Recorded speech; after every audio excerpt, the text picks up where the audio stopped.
Hello बच्चों, कैसे हैं आप लोग। मैं समझ रहा हूं कि बेहतर ही होंगे। ईश्वर से ही प्रार्थना है आप लोग स्वस्थ रहिए, प्रसन्न रहिए, सफल रहिए, मेहनत से पढ़ते रहिए और भारत के आप लोग भविष्य हैं। देश के भविष्य को आप स्वस्थ रहेंगे तो देश स्वस्थ रहेगा। आप अपनी बौद्धिक क्षमता विकसित करेंगे तो देश की बौद्धिक क्षमता विकसित होगी। तो इसलिए आप लोग सकारात्मक सोचिए, सकारात्मक कार्य करिए और हमेशा पॉजिटिव वे में सोचते रहिए और सत्य के रास्ते पर चलने की कोशिश करिए, क्योंकि चरित्र का ही संकट आज के ज़माने में, आज के समय में देश में बहुत ही बुरी तरीके से व्याप्त हो गया है। हमारे नैतिकता, हमारा चरित्र इतना अधोमुखी हो गया है, इतना नीचे आ गया, निम्न स्तर पर आ गया है कि अब जब आप समाचार पत्र पढ़ते होंगे अथवा दूरदर्शन में समाचार देखते होंगे तो किसी भी संवेदनशील व्यक्ति का हृदय जो है द्रवित हो जा रहा है। जो घटनाएं हमारे अगल बगल घट रही हैं वह सरकार की विफलता नहीं है, समाज की विफलता है। यह समाज की ओर जा रहा है। यह समाज कैसे वातावरण अपने बच्चों को दे रहा है, यह बहुत ही सोचनीय चीज़ है। एक ईश्वर जब किसी भी व्यक्ति को धरती पर भेजता है तो वह न किसी जाति का ठप्पा लगाकर भेजता है, न किसी धर्म का ठप्पा लगाकर भेजता है। ठप्पा मतलब मुहर। और यहाँ आने के बाद यह समाज ही उसके ऊपर मुहर लगा देता है कि आप फलां समुदाय के हैं, आप फलां जाति के हैं, और उसी के अनुसार हमारी सोच हो जाती है और अपनी अपनी सुविधा के अनुसार हम अपनी सोच, अपने विचार गढ़ते हैं। यह बहुत ही दुखदायी है, कष्टदायी है। कल परसों की घटना भी समाचार में पढ़े होंगे, सुने होंगे, मन बहुत ही द्रवित है। तो हमेशा उच्च नैतिक मानदंडों का पालन करते हुए आप अपने जीवन में आगे बढ़िए, यही आपसे अपेक्षा है। हम लोग संघीय व्यवस्थापिका का अध्ययन कर रहे थे। अपने विषय पर आ जाएं। संघीय व्यवस्थापिका का अध्ययन कर रहे थे। संघीय व्यवस्थापिका के अंतर्गत हमने कल लोकसभा का अध्ययन किया। आज हम राज्यसभा के बारे में अध्ययन करेंगे।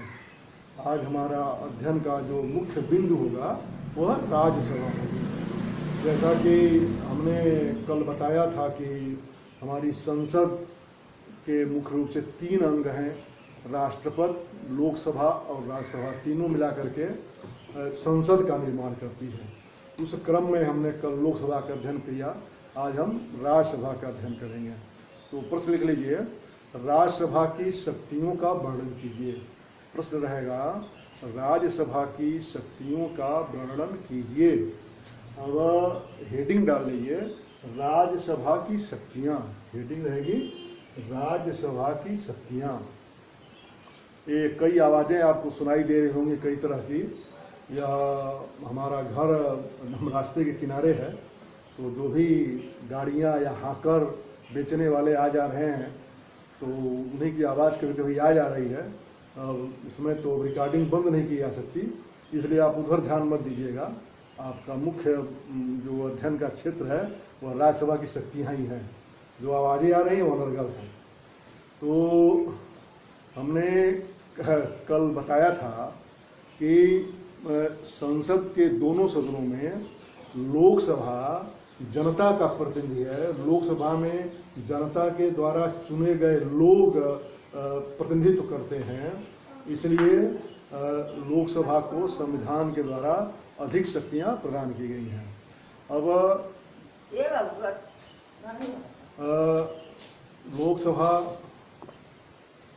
अब हम राज्यसभा के बारे में अध्ययन करेंगे। राज्यसभा की रचना लोकसभा के सहयोगी तथा सहायक सदन के रूप में की गई है। जो हमारी राज्यसभा है, राज्यसभा की रचना लोकसभा के सहयोगी तथा सहायक सदन के रूप में की गई है। इसकी शक्तियाँ लोकसभा की तुलना में काफ़ी सीमित हैं।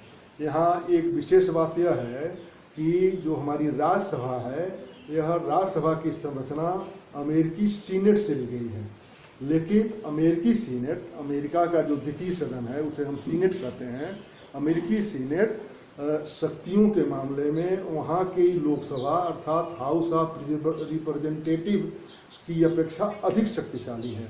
लेकिन राज्यसभा जो अपने यहाँ का द्वितीय सदन है या उच्च सदन है, यह लोकसभा की तुलना में निम्न शक्तियों वाला है। काफ़ी सीमित मात्रा में शक्तियाँ दी गई हैं। जैसा कि हमने पहले बताया कि इसकी रचना का उद्देश्य संविधान निर्माताओं का मात्र यह था कि यह लोकसभा के सहयोगी तथा सहायक सदन के रूप में काम करेगी। इसकी प्रमुख शक्तियाँ और कार्य इस प्रकार हैं। लिखने के बाद हेडिंग डालिए विधायी शक्तियाँ। विधायी शक्तियाँ, जैसा कि हमने लोकसभा के जब शक्तियों का अध्ययन कर रहे थे जब हम लोग, उसमें हमने बताया था कि लोकसभा राज्यसभा के साथ मिलकर के कानून का निर्माण करती है। तो कोई भी साधारण विधेयक, सामान्य विधेयक, हमने कल बताया था कि विधेयक दो प्रकार का होता है, साधारण विधेयक और वित्तीय विधेयक। तो कोई भी साधारण विधेयक लोकसभा अथवा राज्यसभा किसी भी सदन में सर्वप्रथम प्रस्तुत किया जा सकता है और इसे विधायी स्वरूप ग्रहण करने के लिए, कानून का स्वरूप ग्रहण करने के लिए यह आवश्यक है कि दोनों सदन इसे अपने बहुमत के साथ स्वीकृत करें।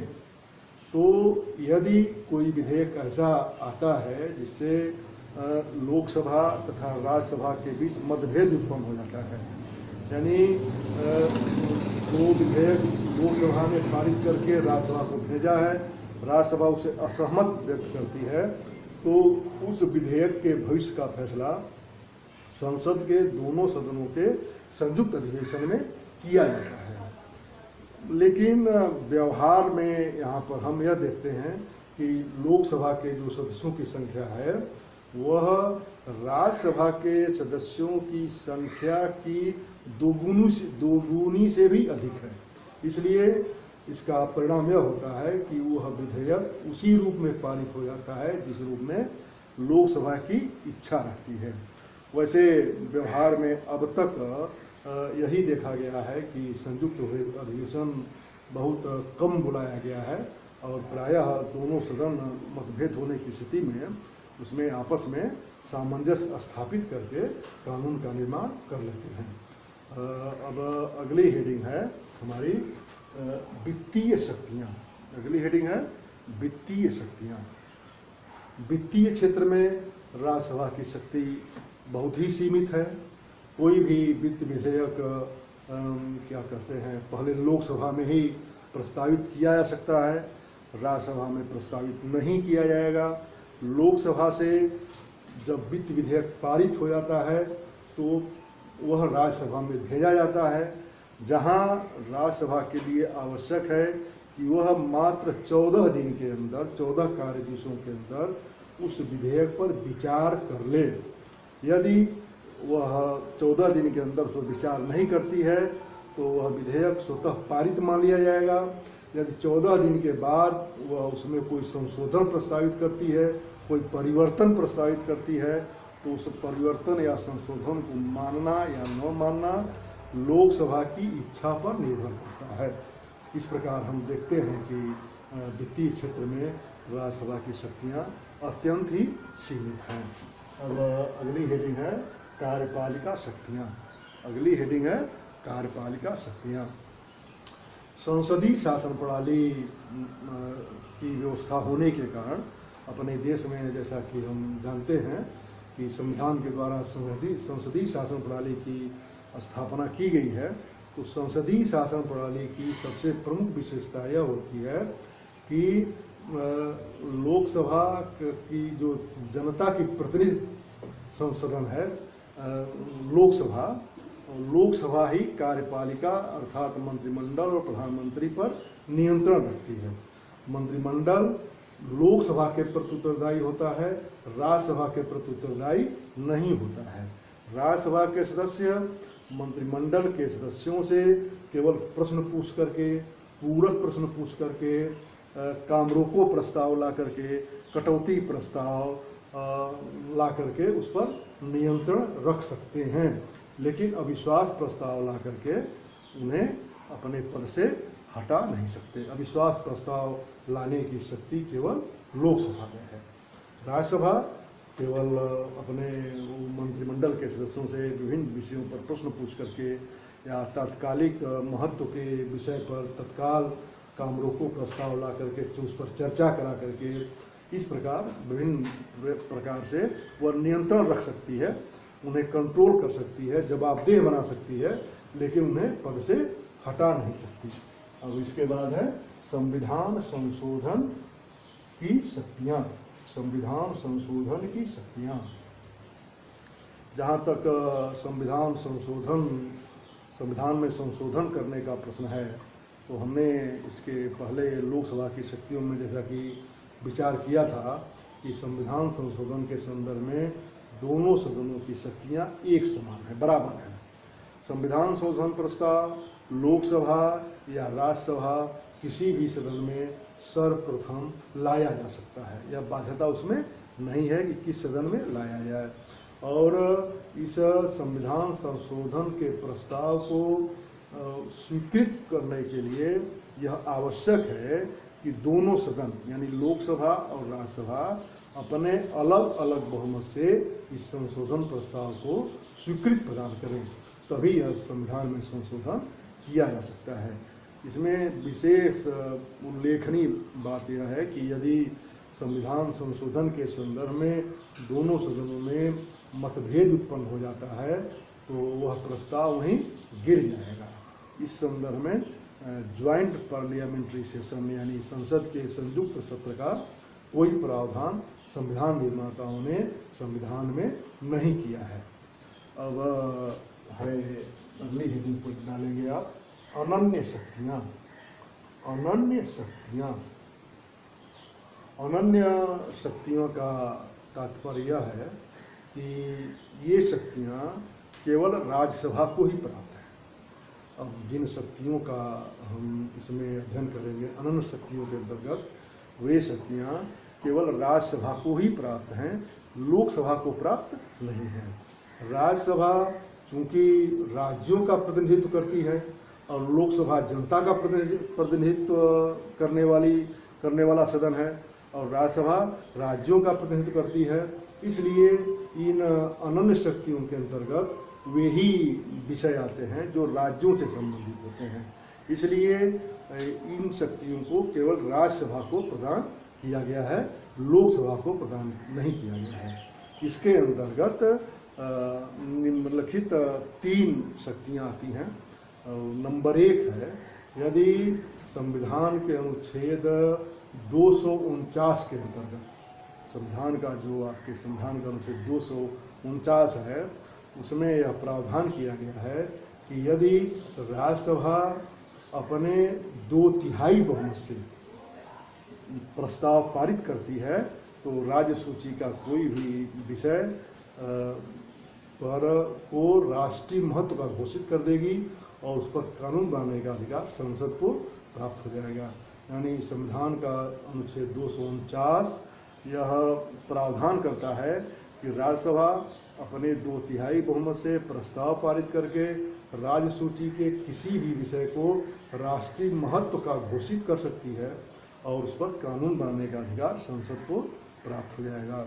और दूसरी अनन्य शक्ति, विशेष शक्ति जो राज्यसभा को प्राप्त है वह यह है कि संविधान के अनुच्छेद 312 के अनुसार राज्यसभा 2/3 बहुमत से प्रस्ताव पारित करके किसी भी नई अखिल भारतीय सेवाओं की स्थापना कर सकती है।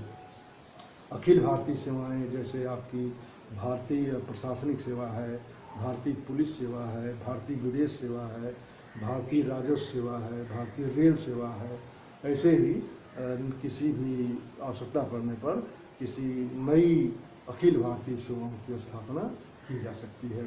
और जो तीसरी अनंत शक्ति है जो केवल राज्यसभा को ही प्राप्त है कि यदि उपराष्ट्रपति जो राज्यसभा का पदेन सभापति भी होता है, उपराष्ट्रपति को उसके पद से हटाने का प्रस्ताव राज्यसभा 2/3 बहुमत से पारित कर दे और लोकसभा उसका अनुमोदन कर दे तो उपराष्ट्रपति को पद से हटना पड़ेगा।